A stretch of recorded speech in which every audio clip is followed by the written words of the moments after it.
नमस्कार साथियों। आज अपन बजट लाइन, प्राइस लाइन यानी कि बजट रेखा, इसको कीमत रेखा के नाम से भी जाना जाता है। तो बजट रेखा और या कीमत रेखा यानी कि बजट रेखा पर का अध्ययन करेंगे। सबसे पहले अपन इसकी परिभाषा को देखते हैं। यानी कि बजट रेखा दो वस्तुओं के उन विभिन्न संयोगों को दर्शाती है जिन्हें उपभोक्ता दी हुई वस्तुओं की कीमत तथा दी हुई आय से खरीद सकता है। यानी कि बजट रेखा की क्या परिभाषा होगी कीमत रेखा की? यानी कि दो वस्तुओं के बजट रेखा दो वस्तुओं के उन विभिन्न संयोगों को दर्शाती है जिन्हें उपभोक्ता दी हुई वस्तु की कीमत तथा दी हुई अपनी सीमित आय से खरीद सकता है। यह उपभोक्ता की क्रय क्षमता को प्रदर्शित करती है। जो बजट रेखा है, कीमत रेखा है, क्या करती है? उपभोक्ता की क्रय क्षमता को प्रदर्शित करती है। जबकि उदासीनता जो वक्र है वह ये प्रदर्शित करता है कि उपभोक्ता क्या खरीदना चाहता है। अब इसको अपन एक सारणी के आधार पर भी इसको समझा सकते हैं। यानी कि मान लीजिए कि उपभोक्ता के पास 4 रुपये है और 4 रुपये वो एक्स और वाई वस्तु पे खर्च करना चाहता है और एक्स वस्तु की कीमत है यहाँ 1 रुपया प्रति इकाई और वाई वस्तु की कीमत है 50 पैसे प्रति इकाई। तो मान लीजिए कि अगर वो 4 रुपये एक्स प्रारंभ में अगर मान लीजिए कि वो 4 रुपये एक्स वस्तु में से एक्स सारे यानी 4 रुपये वाई वस्तु पे खर्च करना चाहता है, एक्स वस्तु को नहीं खरीदना चाहता है। तो ऐसी स्थिति में यानी कि यहाँ पर एक्स वस्तु की तो 0 इकाई आएगी और वाई वस्तु की यानी कि क्योंकि इसके पैसे कितने 50 पैसे प्रति इकाई है तो 4 रुपये में वो 8 इकाई वाई की खरीद सकता है। ऐसे मान लीजिए कि 4 रुपये में से अगर वो 1 रुपया एक्स पर और बाकी 3 रुपये वाई पे खर्च करना चाहिए तो ऐसी स्थिति में एक्स की तो 1 इकाई आएगी और वाई की 6 इकाई आएगी। ऐसे 4 रुपये में से अगर मान लीजिए कि 2 रुपये वो एक्स वस्तु पे और 2 रुपये मान लीजिए कि वाई वस्तु पे खर्च करना चाहेगा तो ऐसी स्थिति में एक्स वस्तु की 2 इकाई और वाई वस्तु की 4 इकाई आएगी।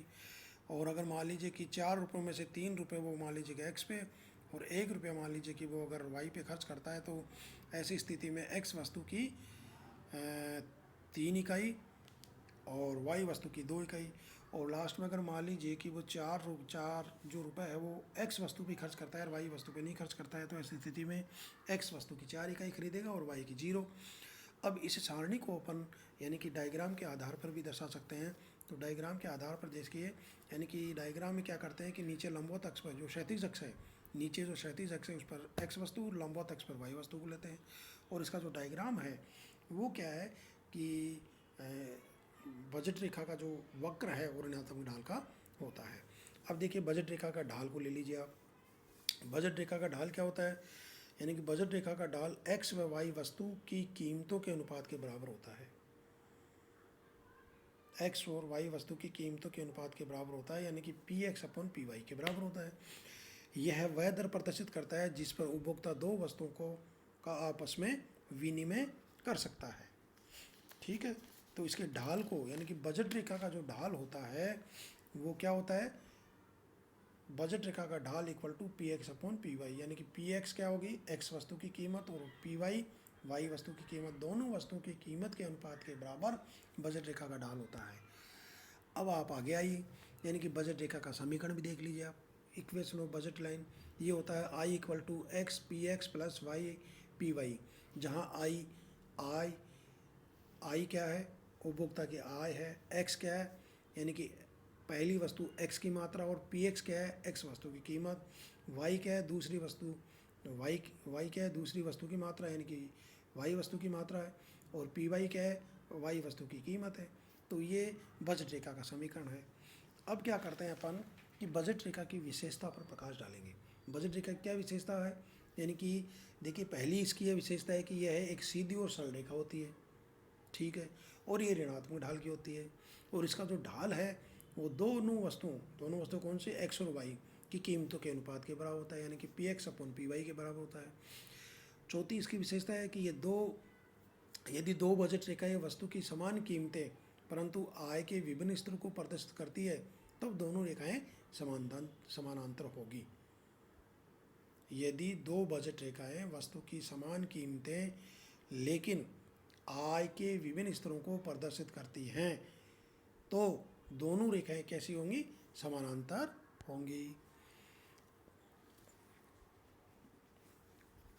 अब आगे देखिए कि बजट रेखा पर किन किन तत्वों का प्रभाव पड़ता है, उसके बारे में अपन चर्चा करेंगे। यानी कि बजट रेखा पर दो तत्वों का प्रभाव पड़ता है।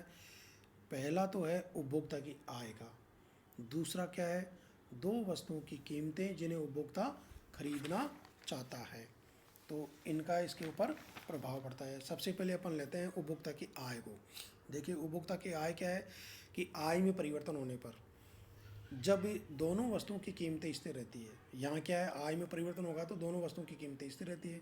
जब दोनों वस्तुओं की कीमतें स्थिर रहती है लेकिन उपभोक्ता की आय में परिवर्तन होता है, तब बजट रेखा की स्थिति में परिवर्तन आ जाता है, परंतु बजट रेखा का ढाल नहीं बदलता। अर्थात जब आय बढ़ती है तो बजट रेखा ऊपर की ओर दाईं ओर शिफ्ट हो जाएगी, और जब आय घटती है तो बजट रेखा नीचे की ओर यानी कि मूल बिंदु की ओर शिफ्ट हो जाएगी।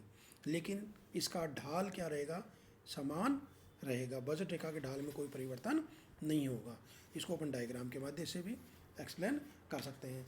अब आप आइए वस्तु की कीमतों में आनुपातिक परिवर्तन का प्रभाव देखते हैं। यानी कि वस्तु की कीमतों में पर आनुपातिक परिवर्तन होने पर क्या होगा, बजट रेखा कैसे चेंज होगी।